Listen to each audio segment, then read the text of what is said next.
fait un triptyque. On a fait un triptyque de philosophie avec Atout Philo. Cette année, pour démarrer comme ça la sauce, alors je vais démarrer le spectacle. Comme c'est un spectacle, vous savez, on est un peu dans quelque chose qui ressemble au théâtre. Généralement, le théâtre, ça démarre en 3 coups. Moi, ça démarre en un seul.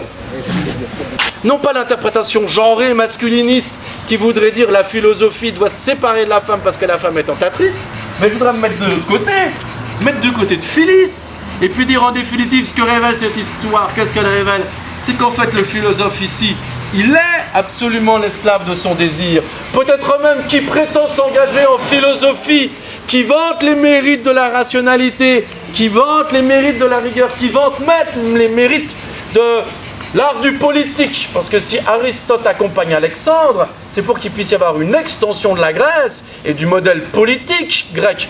Le secret de la philosophie, c'est montrer qu'on maîtrise la rationalité et rien n'est mieux que la rationalité.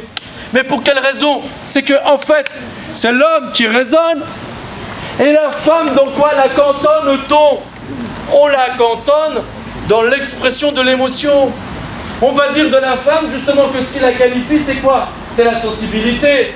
Genre, le mec, qu'est-ce qu'il fait? Il va acheter les caillons, et après, les cairons, et après, qu'est-ce qu'il va faire? Il va la bâtir, la maison, avec la bétonneuse et les copains, puis les crocs. Et elle, qu'est-ce qu'elle fait, la femme? Après, elle fait la décoration d'intérieur, tu comprends? Pourquoi? Parce qu'il y a une distribution du rôle qui fait qu'on estime que là où il y a l'excellence de l'homme, c'est dans l'usage de la rationalité, et là où il y a l'excellence de la femme, c'est justement dans l'usage de la sensibilité. Et là maintenant on y voit beaucoup plus clair, et on voit pourquoi Phyllis se moque du philosophe Aristote. C'est qu'en fait l'une des premières caractéristiques de la philosophie, c'est un art du discours, et en tant que c'est l'art du discours, comme nous a dit Lucie Rigaray, ce qui se joue dedans, d'abord, c'est considérer qu'il s'agit de surévaluer la raison, de disqualifier l'émotion, et disqualifier l'émotion, c'est simultanément disqualifier ce que l'on a toujours considéré, comme étant le domaine de la féminité. S'imaginer que la philosophie, elle est de l'ordre de quelque chose qui serait peut-être l'occasion, peut-être de pécho du 06 à la 3e partie, pour pouvoir ensuite assurer comme un dieu grec dans ma C10 dont j'ai refait les amortoches, ça va être difficile. Parce que là où il y a de la philosophie, il y a une construction, une élaboration, dont Phyllis a eu très très bien l'intuition. Et cette construction et cette élaboration, c'est quoi?